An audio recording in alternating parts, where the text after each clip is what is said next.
Hey everybody, a daily offerings today because I'm on my way to work and there were a lot of little notes that I had compiled. You know, sometimes when you have to make videos like that, they can have, these wonderful little jewels in them. So whenever I got the time on the way to work, well, I'll do that. So, I'm going to tell you that my definition right now of agony is being on the cusp of so many excellent discoveries of information, truths that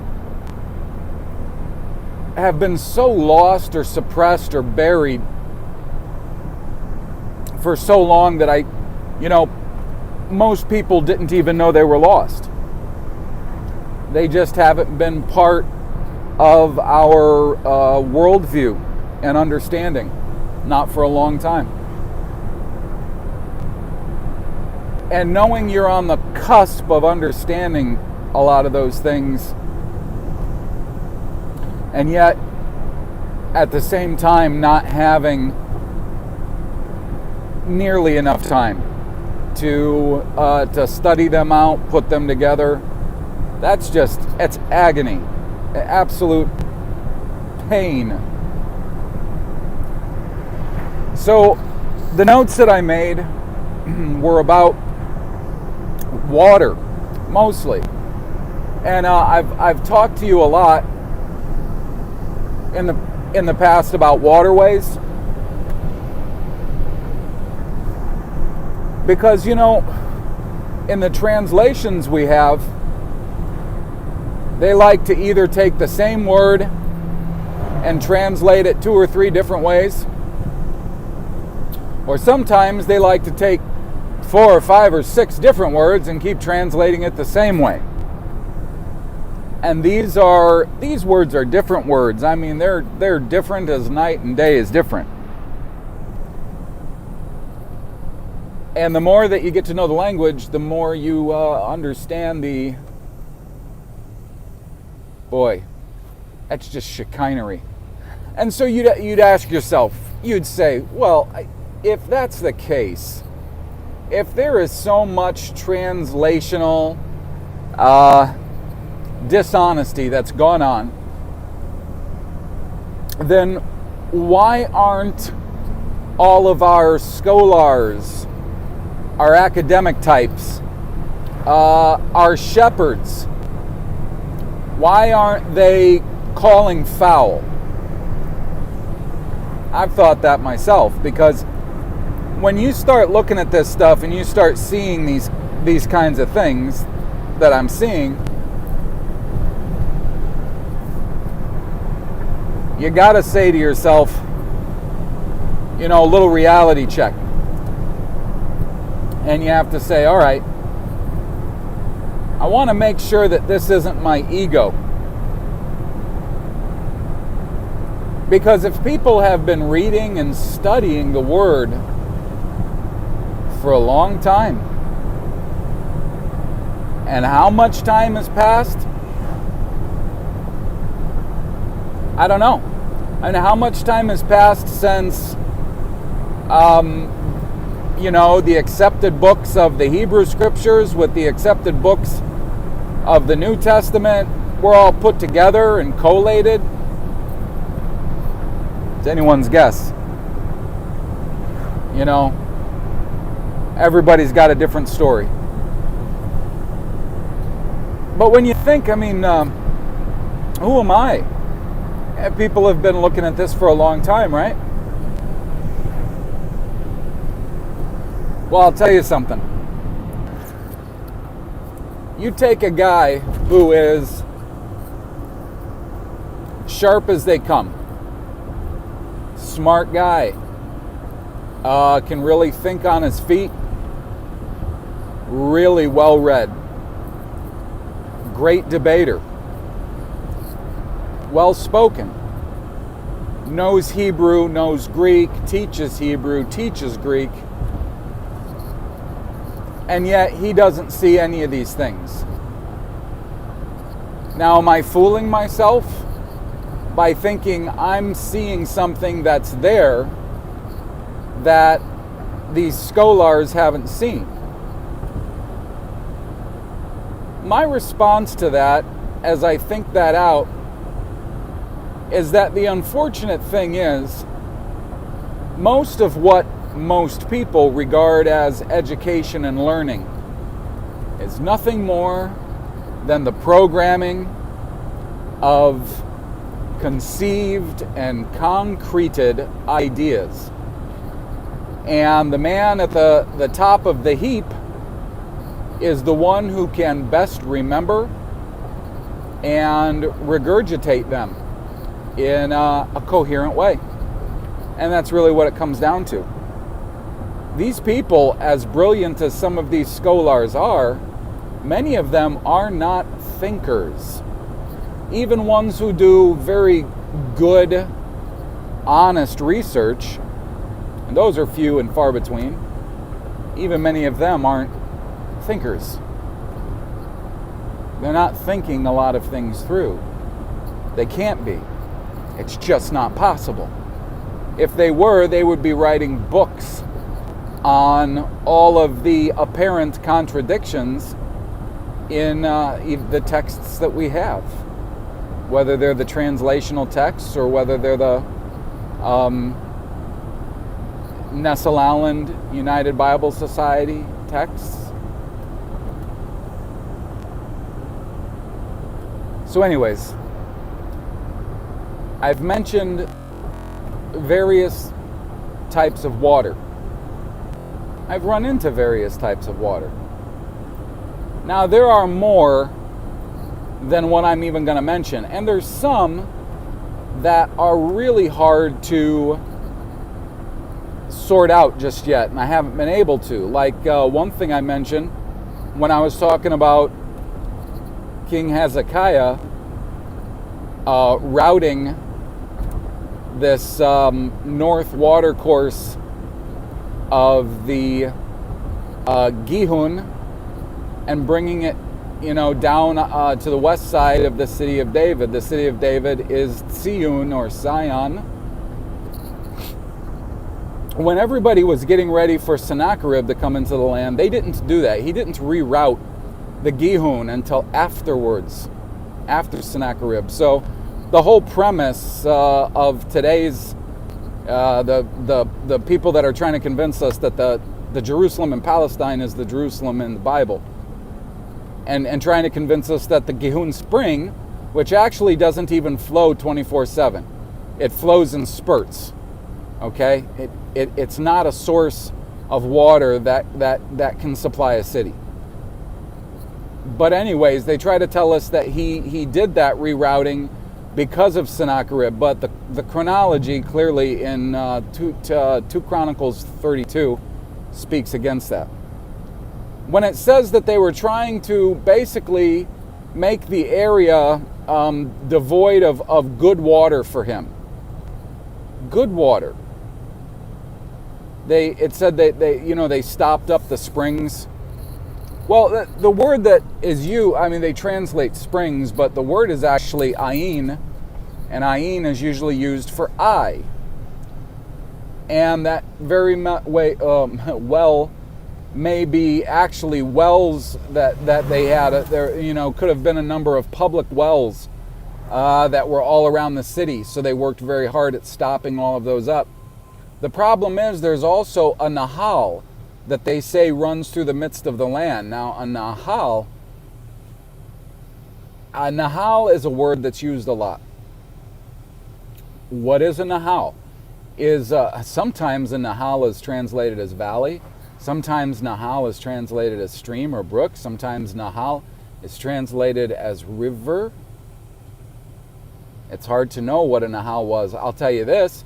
There was a Nahal that was coming from Mount Sinai, because it says that Moses ground up the gold idol and just pulverized it And it says that he cast it like wheat and chaff, like the chaff would be cast to the wind. And he cast it over the water, this Nahal, I'm sorry. He cast it in this Nahal that was coming from Mount Sinai, and had the people drink it. Well, colloidal gold is, first off, colloidal gold is very good for you. So I've heard some people comment on that like it was some kind of punishment. Colloidal gold is very good for you. So whether he was purifying that water with the gold and gave it to him to drink, I don't know why. Colloidal gold is used to treat addictions in a lot of ways too. So I know I'm getting off topic, but so Nahal. I'm not absolutely sure what kind of waterway it is, but I can tell you this. There's a lot more Nahals and Nairs. I told you about Nair. It's some kind of a waterway. The waterway that proceeded from Odin or Eden was called a Nair, N-E-R.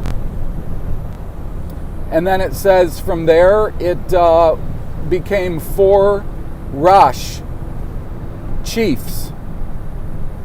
Now, does that mean that a river parted into 4 rivers? I don't know.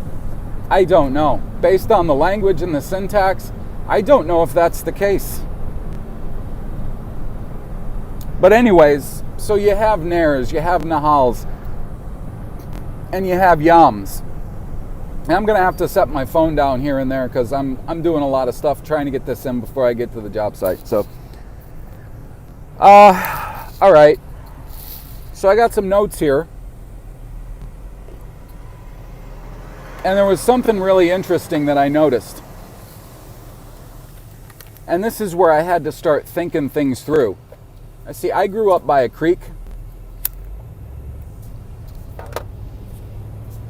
And I noticed that it's funny how if you're given a world or an idea or whatever that may not be, necessarily true, but you get it stuck in your head, you kind of tend to not think through all of the other factors that could speak against that idea or model.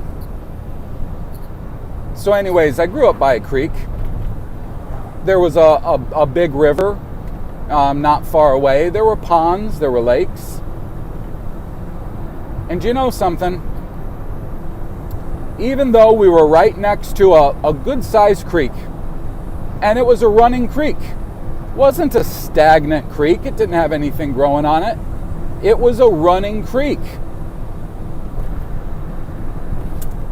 But we never gave that water to our animals. We certainly did not drink it ourselves. We dug a well. Now, there's something I noticed during the time of the patriarchs. One of them dug a well at one point, and it said when they dug that well, they got mayim, living. They got living water. Because that water down in that well is living water. These creeks or streams, rivers, even, if you're out on Lake Michigan and you don't have any water, don't you dare drink from that lake. You will be sick as can be. I mean, you see, you can even drink seawater. Different seas have different salinities. The problem is that salinity tends to act as a diuretic. It dries you out. You couldn't drink a lot of it, but you could drink some. People tend to not drink any until they get so crazy with thirst that they drink a ton of it, and it naturally makes them sick. The same thing would happen to you on Lake Michigan. The same thing would happen to you on a number of freshwater lakes. A lot of it would depend on how pure and clean the water is.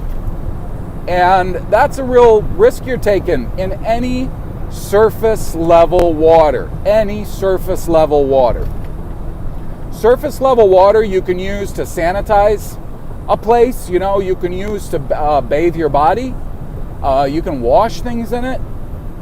you don't necessarily want to drink from it. You may find a few brooks and streams, let's say, that are coming straight out of a mountain on a rock bed, and they're not full of marine life in any way, because they're coming straight from a source, and that would be a good stream or brook to drink from. You could drink from that. But the amount of surface water is very limited as far as what you can drink from. And that's no matter where you're at. It's limited. You know, if you're out camping and you don't have water, you need to boil that water if you're next to a creek or something, just to make sure. So you got to dig a well, or you got to have an active spring to have living water that will keep you alive, water you can drink from. So that's one thing I want you to consider. You know, these people, they don't have to be in a desert for a place to be called a wilderness, or for them to not have drinkable water.